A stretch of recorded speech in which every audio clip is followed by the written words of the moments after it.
con el cronista de la ciudad de Nuevo Laredo, que es Manuel Ceballos Martínez.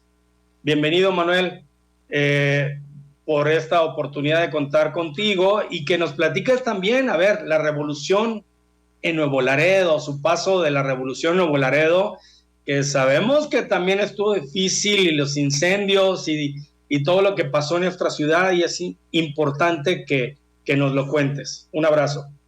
Tu audio. El micrófono. Así es, muchas Ahora. gracias. Un abrazo, gracias Carmen, gracias Rosa y gracias Héctor por el espacio. Y pues estoy muy, muy agradecido y muy contento de aquí de compartir esta plática tan interesante. Para servirte. Y pues sí, es una historia muy interesante, ¿no? Desde luego, este periodo revolucionario que a veces nos preguntamos, ¿no? ¿Qué pasó durante la revolución? No nada más en Nuevo Laredo, sino en los dos Laredos, porque fue una cuestión binacional también. Claro. Y pues todo lo que siempre se ha contado, se ha escrito acerca de la revolución, los grandes héroes, ¿no? Empezando en la localidad, por ejemplo, con Maclovio Herrera, o los grandes sucesos como el incendio de Nuevo Laredo en 1914 por las tropas huertistas. Nuevo Laredo fue un centro importante, ¿no? de actividad revolucionaria durante esta etapa, sobre todo a partir del maderismo, ¿no? Cuando viene toda la ola antirreeleccionista. Y precisamente lo que yo he tratado de develar un poquito, y sobre todo en las últimas acciones que he tenido ahí escribiendo, es sobre cuál fue la influencia de estos movimientos, estos nuevos pensamientos antireeleccionistas en la localidad. Por ahí no se conoce mucho, sí ha habido escritos, sí ha habido indagación sobre esto, sobre las ideas en contra del régimen de Porfirio Díaz. Sabemos que a finales del siglo XIX el régimen porfirista viene a decaer, ¿no? a volverse un régimen enquistado, haciendo de la situación laboral, obrera, agraria, algo pues un poco difícil, y también la libertad de expresión pues estaba coartada, ¿no? por el régimen.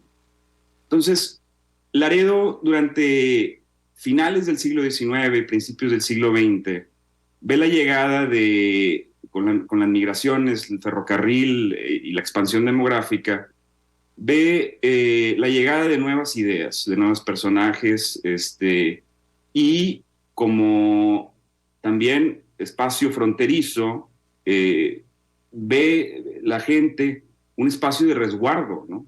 hacia las represiones del régimen porfirista. Por lo que vienen nuevos personajes a pronunciarse en contra del régimen desde la pluma, desde las letras y desde los periódicos. Viene la fundación de periódicos importantes como el Demócrata Fronterizo, El Progreso, Evolución.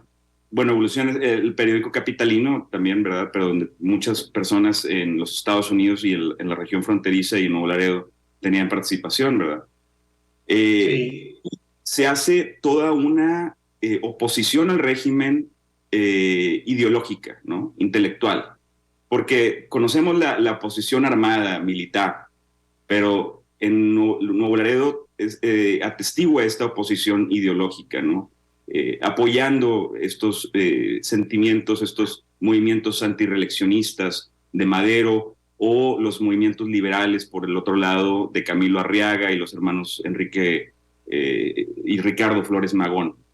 Entonces es una historia muy interesante por ahí que escribí, va a ser publicada el día de mañana, y que bueno, pues es otra parte de la historia también de Nuevo Laredo, desde donde los historiadores por ahí llamamos la corriente subalterna, ¿no? A los que no se les pone tanta atención.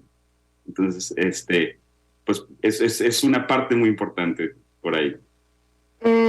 Manuel, pero fíjate que algo también muy importante es que pues como frontera también tenemos llegada de mucha gente constantemente, hay mucho movimiento.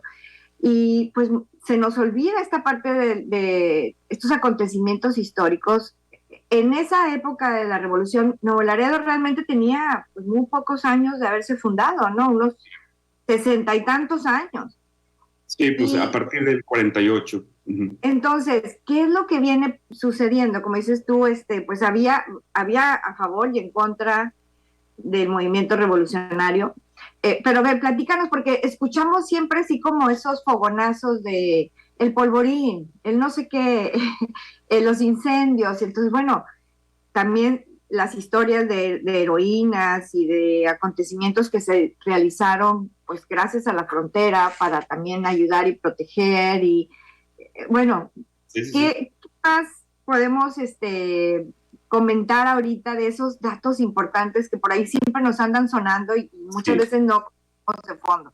Fíjate que hay una historia muy interesante y que tiene un doble enfoque, por una parte de la historia oficial sobre este famoso Plan de San Luis de Francisco y Madero, ¿no? Que es el que se inicia formalmente la Revolución Mexicana.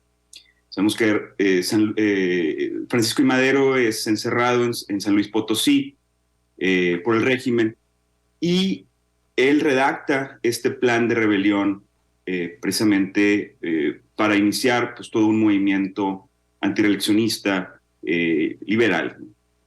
Y por ahí sabemos, por la historia oficial, que Francisco y Madero huye de San Luis Potosí a bordo del ferrocarril hacia los Estados Unidos, pasando por Nuevo Laredo. ¿Sí? Y en su paso por Nuevo Laredo cruza los Estados Unidos, llega a San Antonio y por ahí esta historia nos dice que es en San Antonio, Texas, donde él termina su plan de San Luis y es publicado. Pero por ahí otras historias y por ahí la memoria del general Luis Alamillo nos cuenta la historia, otro enfoque de esta historia, ¿sí? A partir de las memorias de Enrique Bordes Mangel, quien dice que en realidad Francisco y Madero huye de San Luis Potosí, se reúne con personas allegadas a su movimiento en Nuevo Laredo y publica él su Plan San Luis en Nuevo Laredo. ¿Sí? Hay ciertas, ahí, pues, hay ciertas interrogativas, ¿no? Que hay que hacerse y hay una indagación más profunda sobre esto, pero pues tenemos ahí la base para comenzar a hacer esta investigación, ¿no? Porque que el Plan de San Luis se haya impreso en Nuevo Laredo, pues claro. es algo, digo, este movimiento revolucionario, ¿no? Es que hay muchos datos de la historia y la importancia que tiene Nuevo Laredo finalmente en este tipo de acontecimientos y la historia de nuestro país que a veces desconocemos. Por eso, Manuel, ¿qué tal si el próximo sábado continuamos con esta conversación? Porque también es importante que la audiencia sepa qué hace un cronista de la ciudad. Sí, así es. Entonces, algunos datos que tengas, por ejemplo, como esto, oye, del Plan de San Luis, algunos otros datos sumamente importantes.